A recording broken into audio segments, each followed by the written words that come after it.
Hello everyone, welcome to my channel Bhagat study circle. మనం ఈరోజు ఒక ట్రిక్ తెలుసుకోబోతున్నాం. దేని గురించి ఈ ట్రిక్ వచ్చేసి మనకి షెడ్యూల్స్ ఆఫ్ ఇండియన్ కాన్స్టిట్యూషన్. మన ఇండియన్ కాన్స్టిట్యూషన్లో 12 షెడ్యూల్స్ ఉంటాయి. ఈ షెడ్యూల్స్ వెయిట్ రిలేటెడ్ ఒకసారి చూద్దాం. ఒక ట్రిక్ వచ్చేసి మన 12 షెడ్యూల్స్ గుర్తుపెట్టుకోవడానికి ట్రిక్. 12 schedules okay. మనకి first, second, third, fourth okay. ఇట్లా tears of old PM okay. Tears of old PM అనేది ట్రిక్, గుర్తుపెట్టుకోవచ్చు ఈజీ. టీ అంటే టెరిటరీస్ ఓకే. టెరిటరీస్ అంటే ఏంటిది? మనకి స్టేట్ ఇంకా యూనియన్ టెరిటరీస్ యొక్క names okay. Names of the states and union territories అనేది ఫస్ట్ షెడ్యూల్లో ఉంటుంది ఓకే. దీని రిలేటెడ్ టెరిటరీస్ రిలేటెడ్ షెడ్యూల్ 1లో ఉంటుంది అని చెప్తున్నా.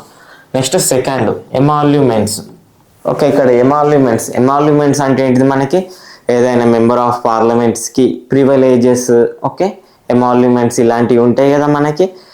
స్టేట్ లెజిస్లేటివ్ అసెంబ్లీ మెంబర్స్ కానీ, లోక్సభ మెంబర్స్ కానీ, ఈ మెంబర్స్కి ప్రివిలేజెస్ ఇంకా ఎమాల్యుమెంట్స్ ఎలా ఉంటుంది, అలవెన్సెస్ ఎలా ఉంటుంది అనేది సెకండ్.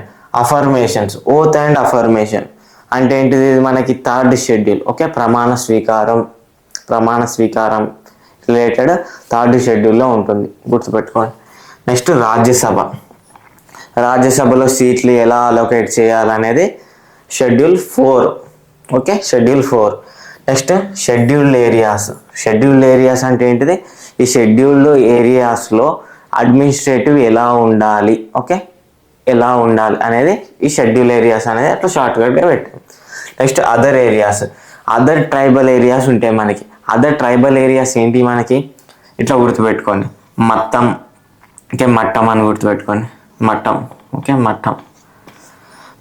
ఎం అంటే మేఘాలయ, అస్సాం, త్రిపుర, మిజోరాం. ఈ ఏరియాస్లో మనకి అడ్మినిస్ట్రేషన్ ఎలా ఉంటుంది అది మనకి అదర్ ఏరియాస్లో. నెక్స్ట్ ఫెడరల్ స్ట్రక్చర్ అంటే ఏంటిది? మనకి 3 లిస్టులు ఉంటాయి, 3 లిస్టులు ఉంటాయి. ఏంటిది? మనకి స్టేట్ లిస్ట్, యూనియన్ లిస్ట్, అలాగే ఇవి 2 కలిసి కాన్కరెంట్ లిస్ట్. ఈ 3 లిస్టుల గురించి మనకి 7th షెడ్యూల్లో ఉంటుంది, అది ఫెడరల్ స్ట్రక్చర్.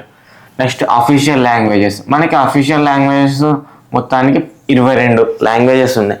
ఈ 22 లాంగ్వేజెస్ గురించి మనకి 8th షెడ్యూల్లో ఉంటుంది.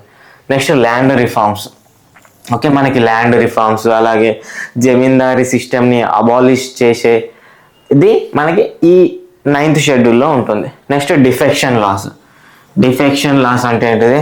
ఎవరైనా ఎంపీ అయినా, ఎవరైనా మన ఎమ్మెల్యే అయినా తప్పు చేస్తే వాళ్ళని ఆ లెజిస్లేటివ్ అసెంబ్లీ నుంచి బయటికి ఎలా తీయాలి, అలాగే ఇంకా లోక్సభ నుంచి బయటికి ఎలా తీయాలి, ఇది ఒకటి ఉంటుంది. అలాగే లోక్సభలో నేను ఎంపీ ఉన్నా అనుకో, నేను పార్టీ మారినా, ఆ పార్టీ విన్ కాలేదు, సో నువ్వు ఎంపీ నుంచి తప్పుకోవాలి, ఇది ఒకటి. ఇది డిఫెక్షన్ లాస్.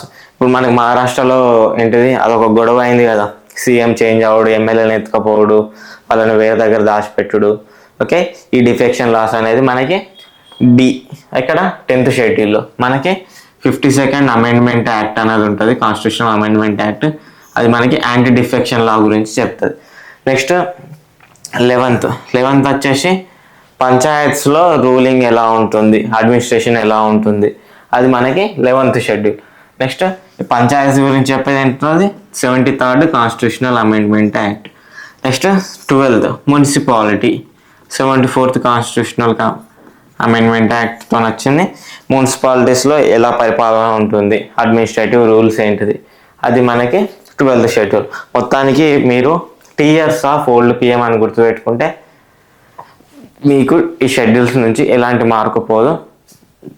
ఎవరైతే కొత్త వాళ్ళు ఉంటారో సబ్స్క్రైబ్ చేసుకోండి. Until then keep learning. All the best. జై హింద్.